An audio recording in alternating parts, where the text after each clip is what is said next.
આજે ચોટેલા મુકામે જે મારી અગાઉ માનતા હતી ખેડૂત એવા અમારા આગેવાન રમેશભાઈ જે ખેડૂતના માટે લડાઈ લડતા બોટાદ જ્યારે કડદાકાંડ થયું ત્યારે રમેશભાઈને ખોટી રીતે ફસાવી અને જેલમાં પૂરવામાં આવ્યા હતા અને 100 દિવસથી વધારે જેલમાં રહી અને જે મારી માનતા હતી માતાજીને કે અમારા રમેશભાઈને ખોટી રીતે ફસાવવામાં આવ્યા છે તો વહેલી તકે રમેશભાઈને જામીન થાય એવી મારી માનતા હતી.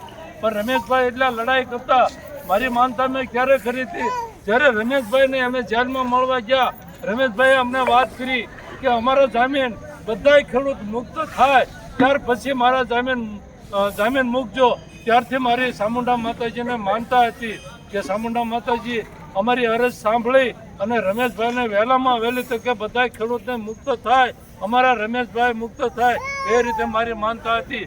કારણ કે રમેશભાઈ હંમેશા માટે ખેડૂત માટે લડતા હોય છે અને ક્યાંય પણ જ્યારે રમેશભાઈ પણ નથી જ્યારે કડદાકાંડ થયું અને તોફાન થયું એમાંથી નીકળી શકતા પણ અમારા રમેશભાઈ પણ નિડરતાથી ત્યાં ઊભા રહ્યા બીજા માટે જ્યારે પોલીસ એને હેરાન કરતી રમેશભાઈ એમને છોડાવવા માટે ઊભા રહ્યા અને રમેશભાઈની લડત જે રમેશભાઈની ધરપકડ થઈ એટલા નિડરતાથી રમેશભાઈ લડ્યા છે. રમેશભાઈ ક્યાંય પણ ભાગ્યા નથી. રમેશભાઈ આજ સુધી છેલ્લે સુધી જેલમાં બધા ખેડૂત મુક્ત થયા ત્યાર પછી એને જામીન મૂક્યા છે.